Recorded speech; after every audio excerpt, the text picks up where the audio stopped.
So I live a lonely life, without anyone to really talk to, up to the time I had a breakdown in the Sahara Desert 6 years ago.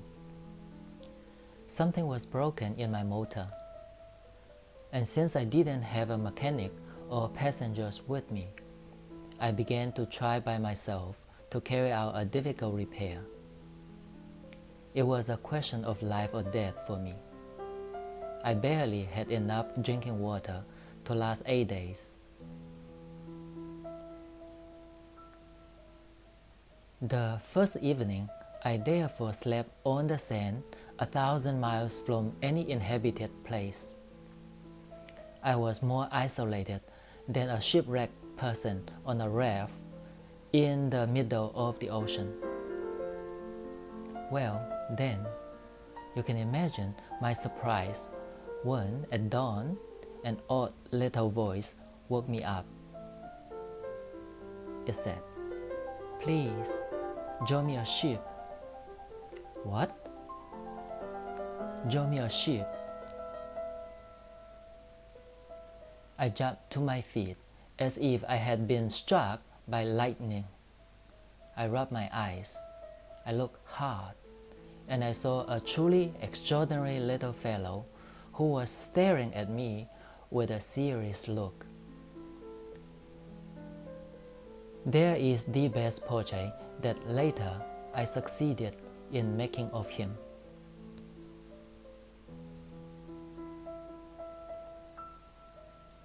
But my drawing is certainly a lot less striking than the model. It's not my fault. At the age of 6, I had been discouraged in my painting career by grown-ups, and I had never learned to draw, except closed boards and open boards. So I looked with big round eyes of astonishment at this apparition. Don't forget that I found myself 1,000 miles from any inhabited place. But my little fellow did not seem either lost or dying of fatigue, or of hunger, or of thirst, or of fear. He didn't look at all like a child lost in the middle of the desert, 1,000 miles from any inhabited place. When I was finally able to speak, I said to him, "But what are you doing here?" And he repeated to me slowly, as if it was something very serious, "Please, draw me a ship."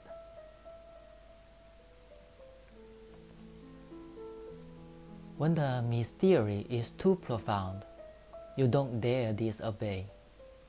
As absurd as it seemed to me, 1,000 miles from any inhabited place and in danger of dying, I pulled a sheet of paper and a pencil out of my pocket.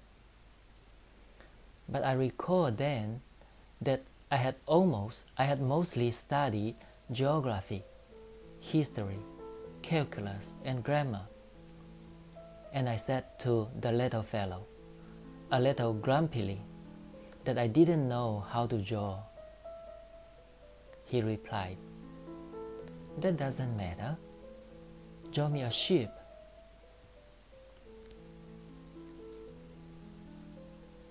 Since I had never drawn a ship, I remade for him one of the only 2 drawings which I was capable of, that of a closed boy. And I was astonished to hear the young fellow respond, No, I don't want an elephant in a boya. A boya is too dangerous, and an elephant is too huge. Where I live is very small. I need a ship. Draw me a ship." So I drew.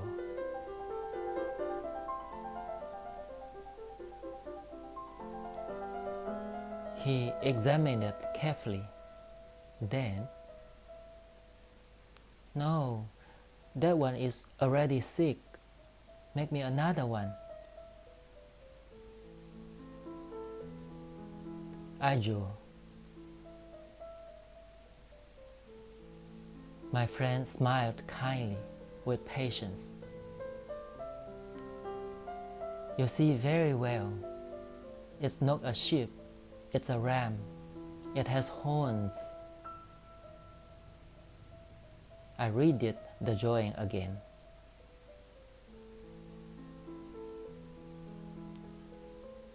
But it was refused, like the previous ones. That one is too old. I want a sheep that will live long time.